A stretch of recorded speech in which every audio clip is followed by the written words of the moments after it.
If you struggle with wrapping fenders on any type of vehicle, watch this video. I'm about to give you 5 of the best tips on perfecting your craft on wrapping fenders each and every time. If you don't know who I am, wait. You don't know who I am, you better subscribe to the channel so we can give you more tips and tricks just like this. Let's get to it. And as always, I will give you a bonus tip at the end so that way you already know. Tip number 1, make sure you wipe down the panel. That's after you prepped it. That meaning wash, clay bar, always the degreasing part. Make sure that this is already prepped up and ready to go. Because if not, and you got all of this dirt on here, what are you starting for?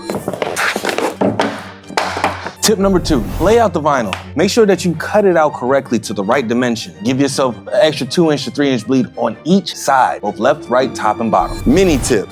We don't need all of this vinyl right here, especially if our fender is only but so big. So as I'm looking back here, I know that this is the furthest point, but I don't need all of this right here either. So we can trim some of this down.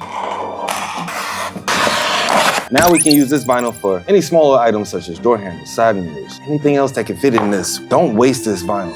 Tip number 3, pull off the paper backing and begin to glass out the panel so you can squeegee it. I know this is a big tip right here. That's what the meat of this is. You have to do these things. And now how to anticipate these things is reading your wrinkles, understanding where the deep recesses are, and being able to squeegee out and push the air out in the right areas. So let me show you how. We're ready to go ahead and start. Everything is fully covered. We could trim up some of it up here.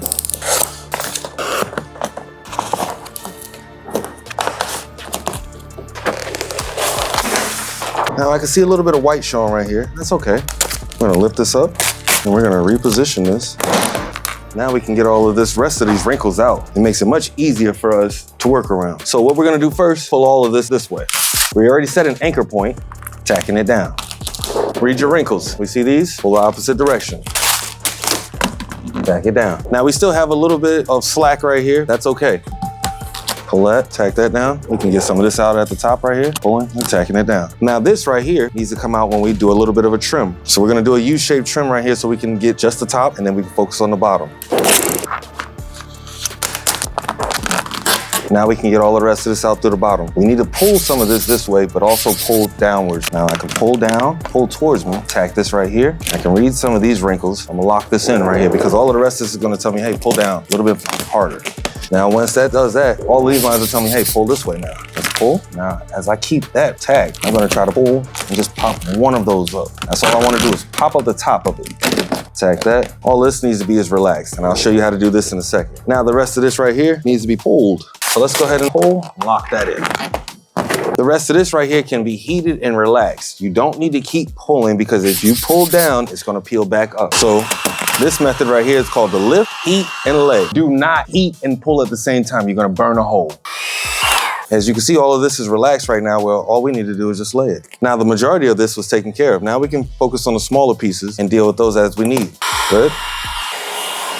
Good. Now this is fairly smooth right here. Let's get this last small little wrinkle. Pop that, make it a mound, and just warm it up. As you can see, it relaxed itself. It's good. Now this right here is telling me pull up this way. Now let's clean this up a little bit.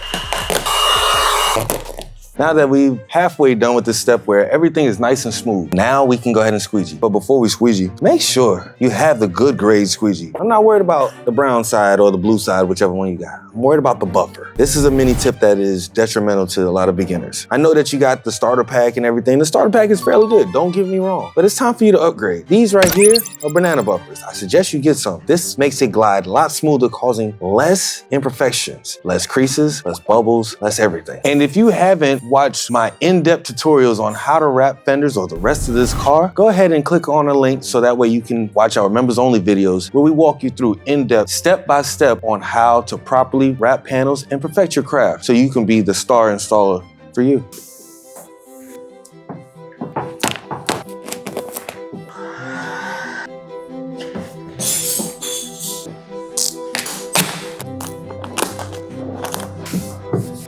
And this last tip of tucking and cutting is detrimental because there's no redos. Once you cut it, it's done. If you cut short, it shows the existing paint. If you cut too much, you're gonna have a lot of creases and everything trying to lay it into those areas. So you gotta cut it correctly. Take your time. This time right here where you need to have the most patience.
this video right here, we're about to show you how to wrap a car by yourself.